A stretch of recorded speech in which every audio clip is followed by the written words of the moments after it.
December 19th, 1944, German headquarters, Ardennes Forest. Field Marshal Gerd von Rundstedt received reports from the front. The Ardennes offensive, Hitler's last major gamble in the West, was 3 days old. German forces had achieved surprise, broken through American lines, and were advancing toward the Meuse River. But Rundstedt was worried. American armored divisions were moving. 3rd Army Commander General George Patton had disengaged 6 divisions from combat in the Saar, pivoted them 90 degrees north, and was driving toward Bastogne to relieve the surrounded 101st Airborne. The distance was over 100 miles. The roads were icy, congested, and under sporadic German fire. Logistics officers said the maneuver was impossible. Patton said it would take 3 days. On December 26th, elements of the 4th Armored Division reached Bastogne. The maneuver had taken 4 days. German officers were stunned. Soviet tank armies could crush German positions through overwhelming force and attrition. But they moved slowly, required extensive preparation, and were predictable. American armored divisions operated differently. They moved fast, struck unexpectedly, and exploited breakthroughs before defenders could react. The speed was not just mechanical. American tanks were not faster than Soviet or German tanks. The speed was operational. The ability to move large formations rapidly, sustain them logistically, and coordinate combined arms operations on the move. This operational tempo terrified German commanders. Speed meant unpredictability. Speed meant American tanks could appear anywhere, attack from unexpected directions, and disrupt German plans before they could be executed. Between June 1944 and May 1945, American armored divisions in Europe advanced faster and farther than any other mechanized force in military history. This analysis examines why German commanders feared American tank divisions' speed more than Soviet tank armies' mass. American and Soviet armored forces operated under fundamentally different doctrines. The difference shaped how they fought, how fast they moved, and how German forces responded. Soviet doctrine emphasized mass and breakthrough. Soviet tank armies, huge formations of 500 to 800 tanks, supported by infantry and artillery, concentrated overwhelming force at a single point on the German line. The objective was to smash through fortified positions, create a breach, and pour forces through the gap. Once the breakthrough occurred, exploitation forces advanced to prevent Germans from sealing the breach. The doctrine worked. Soviet offensives on the Eastern Front crushed German defenses repeatedly. However, the Soviet approach required extensive preparation. Offensives were planned weeks or months in advance. Artillery had to be concentrated. Thousands of guns positioned to deliver preparatory barrages. Ammunition, fuel, and supplies were stockpiled. Infantry rehearsed assault tactics. Tank units massed in assembly areas. The build-up was visible to German reconnaissance. German commanders knew when and where Soviet attacks would occur. They prepared accordingly, reinforcing threatened sectors, positioning reserves, mining approaches. American doctrine emphasized mobility and exploitation. American armored divisions were designed not to break through enemy lines. That was the job of infantry divisions, supported by tanks, but to exploit breakthroughs once infantry created them. Once through enemy lines, American armor raced into the German rear, cutting supply lines, capturing crossroads, and disrupting command structures. The goal was not to destroy the enemy through direct combat, but to paralyze him by moving faster than he could react. This approach required speed. American armored divisions moved constantly, covering 50 to 100 miles per day when roads and fuel allowed. They bypassed strongpoints instead of attacking them. They captured objectives not through firepower, but by arriving before the enemy could defend them. The operational tempo, the speed at which decisions were made and executed, was faster than Soviet or German forces. German commanders adapted to Soviet doctrine. They learned to identify Soviet buildup, reinforce threatened sectors, and position mobile reserves to counterattack breakthroughs. Soviet offensives were costly. Both sides suffered heavy casualties, but they were manageable because they were predictable. German forces knew where the attack would come and prepared defenses accordingly. American operations were not predictable. American armored divisions appeared suddenly, struck unexpectedly, and disappeared before German forces could respond. German commanders could not concentrate defenses because they did not know where the Americans would attack. By the time German reserves arrived, the Americans had moved on to the next objective. Speed required fuel, ammunition, and parts delivered continuously to units moving at high tempo. American logistics capabilities were unmatched in World War II. This logistical superiority enabled operational speed that Soviet and German forces could not replicate. American armored divisions consumed staggering quantities of supplies. A single armored division required approximately 300,000 gallons of fuel per day during sustained offensive operations. Tanks, half-tracks, trucks, and support vehicles all burned fuel. Ammunition consumption was equally high. Artillery, tank guns, machine guns, mortars, all required continuous resupply. Spare parts, food, and medical supplies added to the logistical burden. The U.S. Army developed systems to deliver supplies to fast-moving units. The Red Ball Express, a dedicated truck convoy system, transported supplies from Normandy ports to frontline units in France and Germany. At its peak, the Red Ball Express operated 6,000 trucks, moving 12,500 tons of supplies per day. Trucks ran 24 hours, bypassing normal traffic, priority routed to ensure armored divisions never stopped for lack of fuel or ammunition. Gasoline was delivered in jerry cans, portable fuel containers that could be loaded quickly and carried on vehicles. Tank crews refueled on the move, stopping briefly to transfer fuel from cans to tanks, then continuing the advance. Ammunition was pre-packaged and palletized for rapid loading. Maintenance units traveled with combat formations, conducting repairs during brief halts. Soviet logistics were less flexible. Soviet tank armies relied on rail transport to move supplies from rear depots to forward positions. Railroads had to be repaired and converted from German to Soviet gauge, a time-consuming process. Once rail lines reached forward areas, trucks or horse-drawn wagons moved supplies the final miles to units. The system worked for set-piece offensives planned in advance, but it could not support fast-moving operations that outran supply lines. German logistics by 1944 were collapsing. Fuel shortages limited tank operations. German armored units often had full-strength tank parks but could not move them because there was no fuel. Ammunition shortages forced rationing. Spare parts were scavenged from disabled vehicles. German forces could defend static positions effectively, but they could not sustain mobile operations. American logistics enabled sustained, high-tempo operations.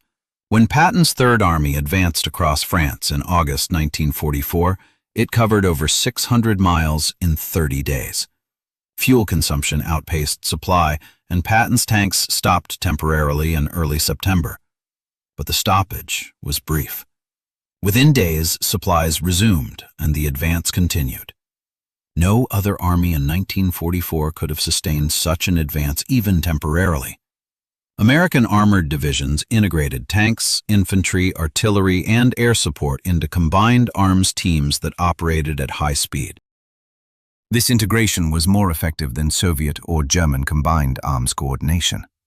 An American armored division in 1944 consisted of 3 tank battalions, 3 armored infantry battalions, 3 artillery battalions, plus reconnaissance, engineer, and support units, approximately 10,000 men, and 250 tanks.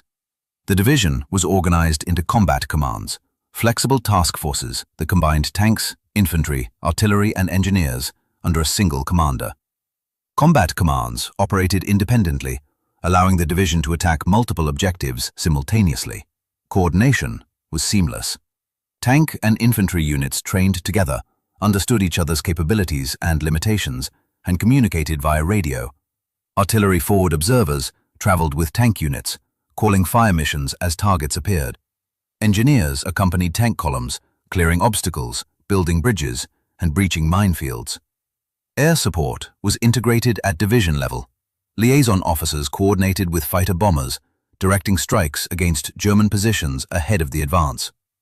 This integration enabled speed. When a combat command encountered resistance, it did not stop and wait for higher headquarters to organize a deliberate attack. The commander on the spot assessed the situation and coordinated a response immediately. Tanks suppressed enemy positions, infantry dismounted and flanked strongpoints, artillery delivered suppressive fire, engineers cleared obstacles, fighter bombers struck enemy reinforcements. The entire process took minutes, not hours. Soviet combined arms coordination was less flexible. Soviet doctrine separated armor and infantry. Tank armies were mechanized formations designed for exploitation. Rifle divisions, infantry formations, conducted breakthroughs. Combined arms integration occurred at army or front level, not at division level. Coordination required extensive planning and communication through higher headquarters. This worked during set-piece offensives but limited responsiveness during fast-moving operations. German combined arms coordination was excellent in theory, but hampered by resource shortages. German panzer divisions integrated tanks, panzer grenadiers, mechanized infantry, artillery, and reconnaissance. However, by 1944, German divisions were under strength, short of fuel and ammunition, and lacked air support. Luftwaffe dominance had been lost. German units operated under constant threat of Allied air attack, limiting movement to night or bad weather. American air superiority compounded the advantage. American armored divisions advanced under fighter-bomber cover. P-47 Thunderbolts and P-51 Mustangs patrolled ahead of columns, attacking German positions, vehicles, and reinforcements. German forces could not concentrate without being attacked from the air. German commanders described the experience as suffocating, unable to move, unable to mass forces, under constant observation and attack. Every American tank, vehicle, and command post had a radio. This ubiquitous communication capability enabled coordination and responsiveness that Soviet and German forces could not match. American armor operated under mission-type orders. Higher command issued objectives and allocated resources. Subordinate commanders determined how to achieve objectives. Communication allowed commanders to coordinate actions, report developments, and request support without waiting for orders from higher headquarters. If a combat command encountered an opportunity, an undefended bridge, a gap in enemy lines, the commander exploited it immediately and informed higher command afterward. Radio communication enabled decentralized execution. American armored divisions operated with multiple combat commands advancing on separate axes. Each combat command functioned semi-independently, but all were connected via radio. Division headquarters monitored progress, allocated reserves, and shifted priorities in real time. If one combat command stalled, another could exploit success elsewhere. The division functioned as a distributed network, not a rigid hierarchy. Soviet forces had radios, but coverage was limited. Soviet doctrine emphasized centralized control. Orders flowed down through hierarchical command structures. Lower-level commanders executed orders but had limited authority to deviate. Radio communication existed but was not as pervasive as in American forces. Many Soviet tanks lacked radios. Tank commanders communicated via hand signals or flags. Coordination required physical proximity and direct observation. German forces had excellent radio equipment and trained radio operators. However, by 1944, German communications were disrupted by Allied jamming, interdiction of communication lines, and destruction of command posts by airstrikes. German commanders struggled to maintain situational awareness. Orders took hours to reach frontline units. By the time German reinforcements arrived at threatened sectors, American forces had moved to new objectives. The speed of command, the time between recognizing a situation and executing a response, was faster in American forces than in Soviet or German forces. An American tank commander could radio a request for artillery fire and receive it within minutes. A German commander had to send a messenger, wait for approval, and hope communication lines were intact. The difference was decisive in fast-moving operations. General George S. Patton's Third Army demonstrated the operational tempo that terrified German commanders. Between August 1944 and May 1945, Third Army advanced farther and faster than any other Allied army in Europe. Patton's philosophy was simple. A good plan, violently executed now, is better than a perfect plan executed next week. He prioritized speed over caution. Third Army units advanced continuously, day and night, in good weather and bad.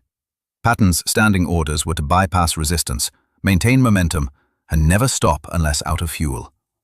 The results were extraordinary. In August 1944, Third Army broke out of Normandy and raced across France. In 1 week, Third Army advanced 200 miles, liberated Paris, and reached the German border. In December 1944, during the Battle of the Bulge, Third Army disengaged from one front, pivoted north, and relieved Bastogne in 4 days, a maneuver military historians consider one of the greatest feats of operational mobility in history. German commanders were bewildered. Intelligence officers tracked Third Army's location daily and still could not predict where Patton would strike next. Patton's units appeared on flanks, in rear areas, and at critical junctions before German forces realized they were threatened. German divisions that had been fighting Soviet forces on the Eastern Front and were transferred west reported that American operations were fundamentally different. Soviet attacks were powerful but predictable. American attacks were sudden and disorienting. Patton's operational tempo was enabled by his staff and subordinate commanders, who shared his philosophy. Third Army headquarters operated 24 hours. Orders were issued continuously. Logistics officers worked around the clock to ensure supplies reached frontline units. Division commanders understood Patton's intent, keep moving, and executed it aggressively. One example illustrates the tempo. On March 22, 1945, Third Army reached the Rhine River at Oppenheim. Engineers constructed a pontoon bridge overnight. By dawn, tanks were crossing. Within 24 hours, an entire armored division was across the Rhine and advancing into Germany. The operation succeeded because every element, reconnaissance, engineers, infantry, tanks, artillery, executed without waiting for orders. They knew what needed to be done and did it. German commanders facing Third Army described the experience as hopeless. By the time they identified Third Army's position and organized a defense, Third Army had moved. German reinforcements arrived at empty roads. Supply depots were captured before they could be evacuated. Headquarters were overrun before staff could destroy documents. The pace of operations exceeded the German decision-making cycle. German officers who fought on both Eastern and Western fronts described the differences between Soviet and American operations. Their accounts explain why American speed was more psychologically and operationally terrifying than Soviet mass. Facing Soviet tank armies was brutal but comprehensible. Soviet attacks began with massive artillery barrages, thousands of guns firing for hours. The noise, smoke, and destruction were overwhelming. Then came the tanks, waves of T-34s advancing in lines, supported by infantry. The weight of the assault was crushing. German positions were obliterated. Casualties were horrific.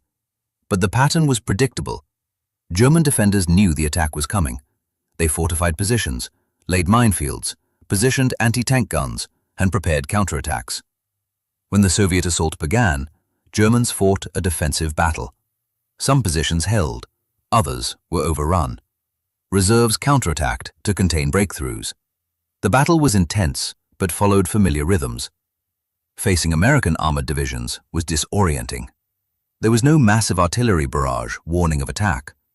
American reconnaissance units probed German lines, identified weak points, and reported back.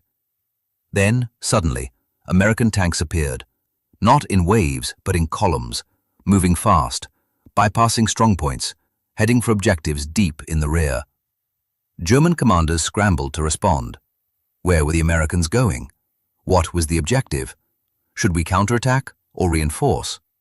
By the time decisions were made and orders transmitted, American forces had moved. The objective that seemed threatened an hour ago was already captured. The American column was now threatening somewhere else. German soldiers described the psychological impact.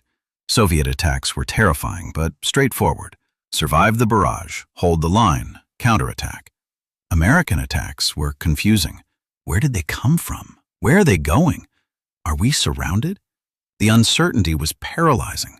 One German officer wrote in his memoir, "The Russians announce their arrival with thunder. You know they are coming. You prepare to die or survive, and then you fight." The Americans arrive quietly, and before you realize they are there, they are behind you. You turn to fight, and they are gone. You do not know if you should advance, retreat, or hold.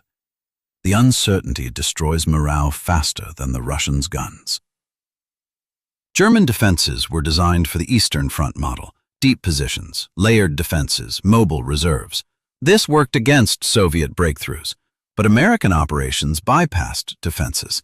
American tanks did not attack fortified positions frontally.